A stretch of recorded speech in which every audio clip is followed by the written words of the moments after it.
दोस्तों CBSE board class 12 chemistry rapid revision series में आपका स्वागत है। अब होना वाला क्या है, देखिए ये क्वेश्चन भी पूछे जाने के बहुत चांसेस रहते हैं। हेनरी लॉ पे एक नए ऑब्जेक्टिव पूछ लेता है। हेनरी लॉ होता क्या है, सिंपल समझो। कोल्ड ड्रिंक की बॉटल है, बॉटल के अंदर भरा हुआ है क्या, पानी, वाटर भरा हुआ है, इसके अंदर हम कार्बन डाइऑक्साइड गैस डिजोल्व कर रहे हैं। तो जितना ज़्यादा प्रेशर होगा उतनी ज़्यादा गैस घुलेगी। बॉटल के अंदर पानी, कौन सी गैस घोल रहे हैं, कार्बन डाइऑक्साइड। जितने ज़्यादा प्रेशर से ये गैस इसके अंदर एंटर करेगी, जितने ज़्यादा प्रेशर से गैस इसके अंदर एंटर करेगी उतनी ज़्यादा गैस घुलेगी। जितना ज़्यादा प्रेशर उतनी ज़्यादा गैस घुलेगी लिक्विड के अंदर। बस यही हेनरी लॉ है। पढ़ते कहते हैं, आइए जल्दी से शुरू करते हैं। Henry law at constant temperature, temperature ये कांस्टेंट होना चाहिए क्योंकि टेम्परेचर सॉल्युबिलिटी को इफेक्ट करेगा। ठीक है, टेम्परेचर कांस्टेंट होना चाहिए, तो इसे तो भूल जाओ, टेम्परेचर कांस्टेंट कंडीशन है। लॉ यहाँ से स्टार्ट होता है at temperature constant, at constant temperature, ये कंडीशन है। लॉ यहाँ से स्टार्ट होता है, the solubility of gas in liquid, the solubility of gas in liquid is directly proportional to the partial pressure of gas over the liquid surface. ये liquid का surface है। दोबारा समझिए क्या बोल रहे हैं। एट कांस्टेंट टेम्परेचर कंडीशन है, the solubility of gas is directly proportional to the partial pressure of gas. ये क्या है, partial pressure of gas above the surface of liquid. ये हमारा लॉ हो गया। तो at constant temperature the solubility of gas in liquid is directly proportional to the partial pressure of gas above liquid surface. खत्म होगी बात हमारी। Surface चाहो तो हटा देना अगर दिक्कत लग रही है याद करने में। तो सिंपल फंडा, और क्या समझा सकते हैं, जितना ज़्यादा प्रेशर होगा उतनी ज़्यादा गैस खुलेगी। जितना ज़्यादा प्रेशर होगा उतनी ज़्यादा, इस सरफेस पे जितना ज़्यादा प्रेशर होगा उतनी ज़्यादा गैस घुलेगी। ये लॉ है। मैथमेटिकल कैसे लिख सकते हैं, प्रेशर, ये जो प्रेशर डाल रहे हैं किसके प्रोपोर्शनल है, यहाँ पे गैस का जो मोल फ्रैक्शन है। ये भाई यहाँ पे जो प्रेशर है, इसके अंदर भी बॉटल के अंदर गैस मैंने भर दी, ढक्कन कर दिया बंद। अब गैस का प्रेशर ज़्यादा होगा तो यहाँ पे गैस का अमाउंट भी ज़्यादा घुलेगा, गैस का प्रेशर कम होगा तो कम अमाउंट घुलेगा। तो मैं क्या लिख रहा हूँ, partial pressure of gas, gas की बात चल रही सारी। ये क्या है, पी बोले तो पार्शियल प्रेशर ऑफ गैस किसके डायरेक्टली प्रोपोर्शनल है, मोल फ्रैक्शन ऑफ गैस के। Partial pressure of gas directly proportional to the mole fraction of gas. Proportionality का साइन हटाएंगे तो कांस्टेंट आ जाएगा, जिसे हम KH लिखेंगे। ये क्या है हमारा, हेनरी कांस्टेंट। तो ये मैथमेटिकल रिप्रेजेंटेशन हो गया। अभी इस पे क्वेश्चन करने वाले हम लोग करेंगे। कुछ बातें और समझिए, इसके एप्लीकेशंस पूछ लेता है। सॉफ्ट ड्रिंक या कोल्ड ड्रिंक में, कोल्ड ड्रिंक के अंदर कार्बन डाइऑक्साइड गैस घोली जाती है, तो वो इसी प्रेशर के हिसाब से घोली जाती है। जितना ज़्यादा प्रेशर उतनी ज़्यादा गैस, उतना ज़्यादा आपको टेस्ट आता है। कोल्ड ड्रिंक का ढक्कन आप खोल के रख दोगे, गैस निकल जाएगी, आपको कोल्ड ड्रिंक में मज़ा नहीं आएगा। तो soft making of soft drinks is based on the principle of Henry's law. ठीक है। दूसरा बेंड्स, ये क्या होता है, ये भी इसका एप्लीकेशन है। जो स्क्यूबा ड्राइवर्स होते हैं, स्क्यूबा ड्राइवर्स कौन से होते हैं, जो समुद्र के अंदर जाते हैं, डीप ओशन में जाते हैं। ठीक है, ऑक्सीजन का सिलेंडर लेके जाते हैं। अब वहाँ पे वो बंदा जाएगा, जैसे जैसे नीचे की तरफ जाएगा प्रेशर बढ़ेगा। अब जब प्रेशर बढ़ेगा तो जब वो सांस ले रहा है ना, तो सांस में क्या जा रहा है, सांस में भाई केवल प्योर ऑक्सीजन थोड़ी ना है, तो जो ऑक्सीजन के साथ में और गैसेस भी हैं, नाइट्रोजन है, सपोज नाइट्रोजन जनरली ले रहे होते हैं हम। तो नाइट्रोजन हाई प्रेशर की वजह से हमारे ब्लड में डिजॉल्व हो जाएगी। हाई प्रेशर की वजह से हमारे ब्लड में नाइट्रोजन डिजॉल्व हो जाएगी। हम डीप ओशन में समुद्र के अंदर हैं। ठीक, कभी तो बाहर निकलोगे। अब जब आप सरफेस पे बाहर आओगे प्रेशर कम हो जाएगा, जो गैस प्रेशर की वजह से घुल गई थी वो बाहर निकलेगी और बबल्स की फॉर्म में हमारी नर्व्स के अंदर भयंकर पेन करेगी, इवन डेथ भी कभी कभी हो सकती है। इस कंडीशन को बोलते हैं बेंड्स। तो जो स्क्यूबा ड्राइवर्स होते हैं वो क्या करते हैं, प्योर जो ऑक्सीजन लेके ऑक्सीजन के साथ हीलियम का मिक्सचर यूज़ करते हैं। पहले नाइट्रोजन करते थे, हीलियम का मिक्सचर यूज़ करते हैं, क्योंकि हीलियम की सॉल्युबिलिटी कम होती है। हीलियम हमारे ब्लड में कम घुलेगी तो बाहर निकलने पे बबल्स भी कम बनेंगे। तो बेंड्स की स्थिति से बचने के लिए स्क्यूबा डाइवर्स क्या करते हैं, ऑक्सीजन के साथ हीलियम को डिजॉल्व करके यूज करते हैं। अच्छा, यहाँ पे एक और चीज़ और देख लो, ये भी क्वेश्चन बनता है। मैं अगर एक्स को इधर ले जाऊँ, एक्स को इधर ले जाऊँ, एक्स को इधर ले जाऊँगा तो क्या हो जाएगा, KH इक्वल टू हो जाएगा P/X। एक्स क्या है, मोल फ्रैक्शन ऑफ गैस, यही तो गैस का अमाउंट है। के एच क्या है, हेनरी कांस्टेंट। तो हम देख रहे हैं कि के एच इनवर्सली प्रोपोर्शनल है किसके, एक्स के, यानी हेनरी कांस्टेंट जितना ज़्यादा होगा गैस उतनी कम घुलेगी, हेनरी कांस्टेंट जितना कम होगा गैस उतनी ज़्यादा घुलेगी, क्योंकि के एच और एक्स क्या है, इनवर्सली प्रोपोर्शनल है। तो हीलियम का हेनरी कांस्टेंट क्या होता है भाई, ज़्यादा होता है, और हेनरी कांस्टेंट ज़्यादा होने से हीलियम हमारे ब्लड में कम घुलती है, इसलिए स्क्यूबा डाइवर हीलियम का यूज करते हैं। क्वेश्चन कैसे पूछेगा, कई सारी गैसें दे देगा, सबके हेनरी कांस्टेंट दे रखे होंगे, अब पूछेगा कौन सी गैस की सॉल्युबिलिटी ज़्यादा है, तो हेनरी कांस्टेंट जिसका कम होगा सॉल्युबिलिटी उसकी ज़्यादा होगी, हेनरी कांस्टेंट जिसका ज़्यादा होगा सॉल्युबिलिटी उसकी कम होगी। अगली बात एनॉक्सिया।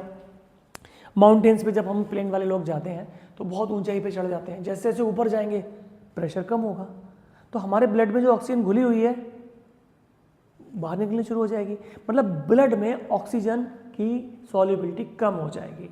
अब बॉडी में ब्लड में ऑक्सीजन की कमी हो जाएगी, तो हम प्लेन के लोग हैं तो क्या होगा, ब्रेन को ऑक्सीजन की सप्लाई कम मिलेगी, तो ब्रेन ऐसी कंडीशन में आ जाता है कि हम सोच नहीं पाते हम यहाँ क्यों आए हैं, हम क्या कर रहे हैं, हम बैठे क्यों हैं, हमें कहाँ जाना है, ये कंडीशन कहलाती है एनॉक्सिया। ये भी हेनरी लॉ पे बेस्ड है, क्योंकि हाई अल्टीट्यूड पे हम लोग गए, प्रेशर कम हो गया, ब्लड में ऑक्सीजन कम हो गई, हमारा ब्रेन प्रॉपर वर्क नहीं कर रहा है, दिस इज एनॉक्सिया। ठीक है, अगली बात, एक्वाटिक एनिमल्स कोल्ड वाटर में कंफर्टेबल रहते हैं। देखो रिएक्शन गैस का घुलना एक्जोथर्मिक भी हो सकता है, एंडोथर्मिक भी हो सकता है, लेकिन नॉर्मली गैसेस का घुलना एंडोथर्मिक ही होता है। तो कोल्ड वाटर में गैसें ज़्यादा घुलती हैं, जब टेम्परेचर बढ़ाते हैं तो गैस की सॉल्युबिलिटी कम हो जाती है। तालाब में जब बहुत ज़्यादा गर्मी पड़े, पानी गर्म हो जाए, तो गर्म पानी में क्या होगा, ऑक्सीजन कम होगी, ऑक्सीजन कम होगी, एक्वाटिक एनिमल्स अनकंफर्टेबल रहेंगे, इवन डेथ हो सकती है। कोल्ड वाटर में गैस ज़्यादा होगी, आराम से ब्रीथ करेंगे, मौज करेंगे, पार्टी करेंगे। ठीक है, अब इस पर क्वेश्चन कैसे पूछ लेता है, क्वेश्चन देख लेते हैं हम लोग।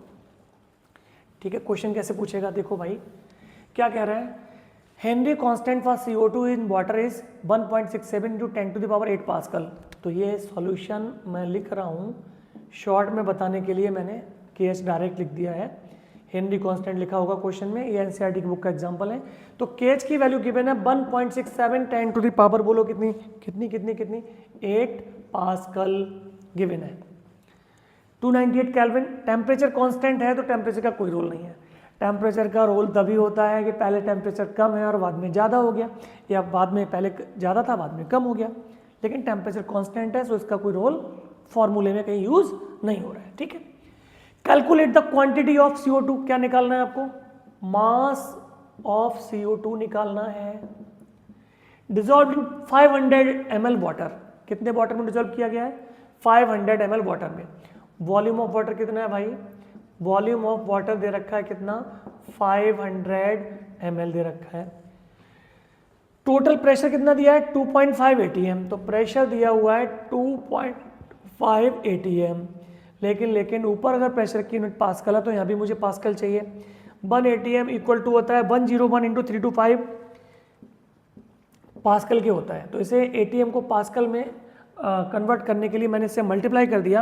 अब मैं डायरेक्ट यहाँ पे आंसर लिखता हूँ, तो ये आपका कैलकुलेशन आ जाएगी 2.53 × 10⁻5 पास्कल। तो ये मैंने निकाल लिया, यहाँ तक कोई दिक्कत नहीं होनी चाहिए। अब मुझे फाइनली जाना कहाँ है, मुझे जाना है इस वाले फॉर्मूले की तरफ, इस वाले फॉर्मूले की तरफ। P इक्वल टू, चलो यहीं से कर लेते हैं, P equal to KH × X है। तो मैं यहाँ से क्या निकाल सकता हूँ, मेरे पास P भी है, टोटल प्रेशर है गैस का, कार्बन डाइऑक्साइड गैस का प्रेशर दिया हुआ है, ठीक है, H भी दिया हुआ है, मैं X निकाल लेता हूँ। तो X इक्वल टू हो गया P/KH। P बोले तो पार्शियल प्रेशर ऑफ गैस, कौन सी गैस है, कार्बन डाइऑक्साइड, कार्बन डाइऑक्साइड का ही तो प्रेशर था ही है, जिसे मैंने कन्वर्ट कर लिया है। तो P की वैल्यू कितनी लगा दूंगा, 2.53 10⁵ पास्कल। KH हेनरी कांस्टेंट ये गिवन था 1.67 10⁸ पास्कल। इसे मैं सिंप्लीफाई करूंगा तो मेरे पास ये आ जाएगा 1.517। भाई आपका टाइम बचाने के लिए मैं डायरेक्ट कर रहा हूँ, वरना मुझे 2-4-5 मिनट लगेंगे करने में। ठीक है, तो ये मेरी x की वैल्यू आ गई। x क्या है, मोल फ्रैक्शन निकाल लिया मैंने, किसका, कार्बन डाइऑक्साइड का मोल फ्रैक्शन निकाल लिया, लेकिन वो मास पूछ रहा है, मोल फ्रैक्शन नहीं पूछ रहा है। मोल फ्रैक्शन होता क्या है, जिस गैस का मोल फ्रैक्शन निकाल रहे हैं उसके moles upon total moles. Carbon dioxide का मोल फ्रैक्शन निकाल रहे हैं तो कार्बन डाइऑक्साइड के मोल्स अपॉन टोटल मोल्स। तो मोल फ्रैक्शन कैसे निकलेगा देख सकते हैं हम लोग। कार्बन डाइऑक्साइड का मोल फ्रैक्शन अगर मुझे निकालना है तो किसके नंबर ऑफ मोल्स लेने पड़ेंगे, कार्बन डाइऑक्साइड के, अपॉन में किसके मोल, कार्बन डाइऑक्साइड के मोल्स प्लस वाटर के मोल्स। क्यों, क्योंकि कार्बन डाइऑक्साइड घुली हुई है वाटर में, ठीक है। नंबर ऑफ मोल्स ऑफ ये क्या है, मोल फ्रैक्शन किसका, कार्बन डाइऑक्साइड का, किसी का भी हो, जिसका मोल फ्रैक्शन निकाल रहे हैं उसके मोल्स अपॉन टोटल मोल्स। मैं मोल फ्रैक्शन किसका निकाल रहा हूँ, कार्बन डाइऑक्साइड का, तो कार्बन डाइऑक्साइड के number of moles upon total number of moles. Total में कौन कौन आएगा, कार्बन डाइऑक्साइड के मोल्स प्लस वाटर के मोल्स। क्यों क्यों क्यों, क्योंकि कार्बन डाइऑक्साइड वाटर में घुली हुई है, ठीक है। अब आपके क्वेश्चन में वैसे तो हम ये पूरी वैल्यू लगा सकते हैं, लेकिन जैसे मैं कर रहा हूँ आप भी वैसे ही करिएगा, क्योंकि कार्बन डाइऑक्साइड का अमाउंट वाटर में बहुत कम डिजोल्व होता है। तो हम इन दोनों को अगर कंपेयर करें तो number of moles of carbon dioxide number of moles of water के कंपेरिजन में बहुत कम होंगे। तो मैं इसे number of moles of carbon dioxide plus number of moles of water, इन दोनों को इक्विवेलेंट मान सकता हूँ किसके, number of moles of water के, क्योंकि वाटर के मोल्स के कंपेरिजन में इसकी वैल्यू कम नेग्लिजिबल है। याद रहेगा, कर देना। तो कैसे करोगे बताओ, x CO2 इक्वल टू क्या आ जाएगा, बोलो number of moles of CO2 upon number of moles of H2O। याद रहेगा, कर लोगे, बोले भूल गए तो भूल जाओ, कोई दिक्कत नहीं है, आप करोगे आपका आंसर और ज़्यादा सही आएगा, कैलकुलेशन टिपिकल हो जाएगी। बस ये काम मैंने कैलकुलेशन को आसान बनाने के लिए किया है, आप भी कर लेना। तो इसके वाटर के कंपेरिजन में इसके मोल्स मैंने नेग्लिजिबल मान लेना, आप भी मानना, करेंगे तो ये हमारा काम आसान हो गया। अब मोल फ्रैक्शन ऑफ CO2 मैंने अभी निकाला था, ये निकाला था ताज़ा ताज़ा, 1.517 into 10⁻³ equal to number of moles of carbon dioxide मैं निकालना चाहता हूँ upon number of moles of water. अब वाटर के मोल कैसे निकालेंगे, वाटर के मोल मैं यहाँ निकाल के दिखा दूँ आपको, चल जाएगा, चला लो यार, जल्दी हो जाएगा काम। वाटर की डेंसिटी होती है 1 ग्राम पर ml, इसका मतलब है 1 ml वाटर बराबर 1 ग्राम के है, या 1 ग्राम वाटर का वॉल्यूम कितना होगा, 1 ml। 1 ml वाटर का मास कितना होगा, 1 ग्राम।